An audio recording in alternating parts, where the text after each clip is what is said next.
Hello Tiddlers, it's time for our Tiddlers story again. I'm John. We're going to start with our song. Can you remember how it goes? A bit like this.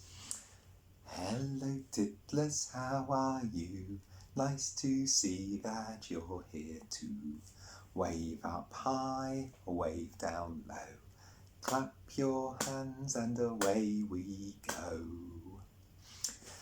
Have you noticed that some of the flowers, some of the bulbs are just starting to pop up above the ground? Have you seen any snowdrops yet? They're the little white flowers, and they're usually the first ones that you get to see at this time of year. Maybe if you're out for a walk, you could have a look just sort of on the edges of the paths and see if you can see any of the snowdrops just starting to pop their white heads up and say hello. I love seeing the snowdrops because they remind me that the winter is going to end and then there'll be spring and all the flowers will come up, the daffodils, and then the trees will have blossom on them and everything will come back to life again. Everything will wake up after the long winter sleep. And it's just so nice to see that life springing and rushing and bursting forth from the ground. And I thought I might read you a fairy story that I think helps us to think just how good it is that everything wakes up. Do you know the story of Sleeping Beauty? Well, there was a king and a queen, and they longed for a baby daughter. And they had a little girl. She was beautiful, and they loved her very much. And they had her christened. And when they had her christened, fairies came and they gave her gifts. Gifts of kindness and music and beauty.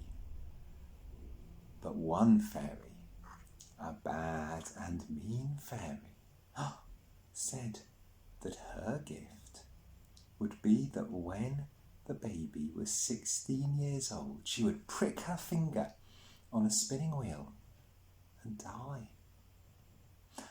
But there was one more good fairy, and she used her magic to change that terrible thing so that the baby would not die, but instead, when she pricked her finger, would fall asleep for 100 years. Well, the king and the queen banned all spinning wheels from the kingdom because they didn't want anything awful to happen to their lovely girl. And when it came time for her 16th birthday, she pricked her finger on a spinning wheel and she fell asleep for 100 years, along with everybody in the castle. Can you imagine that, being asleep for 100 years? But when the 100 years were up, a prince came looking and riding and exploring through the castle. He saw everybody fast asleep and he crept up the stairs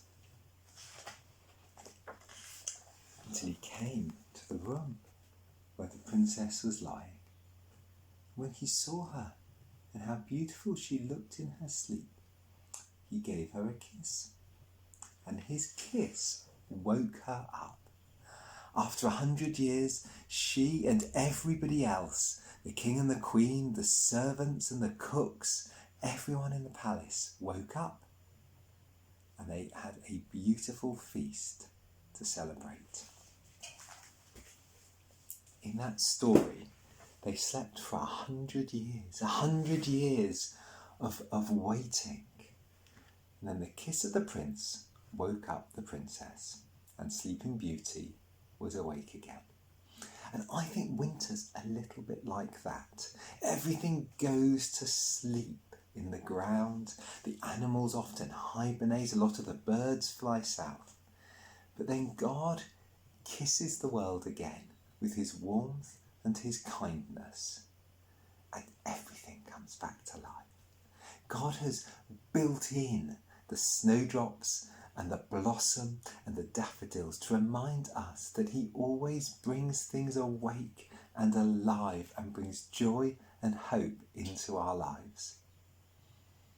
He is a kind God, full of hope and joy.